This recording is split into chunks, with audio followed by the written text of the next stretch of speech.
મને દુખાવો તો અહસ્ય થતો હતો. 3-4 ડૉક્ટરને બતાવ્યું હતું. ગરદનનો દુખાવો થતો હતો બહુ જ. શ્વાસ લઉં તો પાછળ દુખતું હતું, ઊભી નથી થઈ શકતી, બ્રશ બી નથી કરી શકતી. ટાઈમ લાગ્યો કારણ કે મને ઓલરેડી વધારે હતું. મણકાનો ઘસારો, કારણ કે એવું ડૉક્ટર કે તમે આવું ઘસારો મેં કોઈનો નથી જોયો પેશન્ટનો, કે એટલો બધો મને ઘસારો, મણકા વચ્ચે જગ્યા બહુ થઈ ગઈ હતી, એટલે તકલીફ વધારે હતી મને સારવાર કરાય 1.5-2 વર્ષ થઈ ગયા. અત્યારે મને ખાસું સારું છે.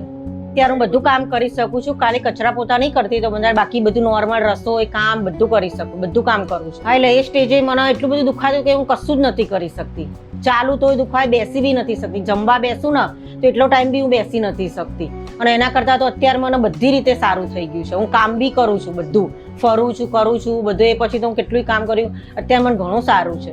મારું નામ આશાબેન મહેશભાઈ પટેલ છે. મારી ઉંમર 51. અમારું મૂળ વતન આ માંબલિયારા થાય, ધોળકા જોડે, પણ અત્યારે હાલમાં અમે ગોતા રહીએ છીએ. મને દુખાવો તો અહસ્ય થતો હતો. 3-4 ડૉક્ટરને બતાવ્યું હતું. ગરદનનો દુખાવો થતો હતો બહુ જ. શ્વાસ લઉં તો પાછળ દુખતું હતું, ઊભી નથી થઈ શકતી, બ્રશ બી નથી કરી શકતી. પછી અમે આ યુટ્યુબમાં બી વિડીયો જોયો હતો, અને ઉપર અમારે એક ડૉક્ટર સાહેબ રહે છે, જયવર્ધન ડૉક્ટર. એમને પૂછ્યું, એમના ફ્રેન્ડ થાય પાછા, હિતેશભાઈ પટેલ. એમને બી રિવ્યુ આવે, પછી અમે ત્યાં ગયા. એટલે અમે અહીંયા ડૉક્ટરમાં બતાવ્યું. એટલે મને બિલકુલ હાથની મૂવમેન્ટ કરવાની જ ના પાડી હતી. કશું કામ નહીં કરાવ. 3 મહિના મેં કશું કામ નહીં કર્યું હાથનું. રસોઈ બી બંધાય, ટિફિન વિફિન કશું કામ જ નહીં કર્યું. અમે હોસ્પિટલ ગયા ત્યારે અમને સારું લાગ્યું. હિતેશભાઈ ડૉક્ટરનો જવાબ બી સારો લાગ્યો. એમનાથી આમ જવાબ એમને કીધું હતું, ધીરજ રાખજો, તમને મટી જશે 100%. કારણ કે મને સખત દુખતું હતું. ના, ડર નહોતો લાગ્યો મને, કારણ કે એમનો જવાબ આપવાની સ્ટાઇલ સારી હતી, ડૉક્ટરનો નેચર સારો, એમની વાત કરવાની સ્પીચ સારી હતી.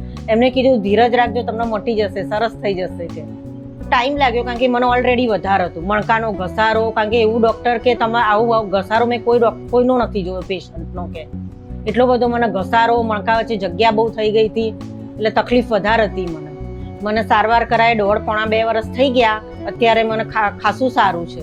અત્યારે હું બધું કામ કરી શકું છું. ખાલી કચરા પોતા નહીં કરતી તો બધા બાકી બધું નોર્મલ રસોઈ કામ બધું કરી શકું, બધું કામ કરું છું. મારા જેવી તકલીફ હોય તો હું કહું છું કે હિતેશભાઈ ડૉક્ટરના ત્યાં જવાય.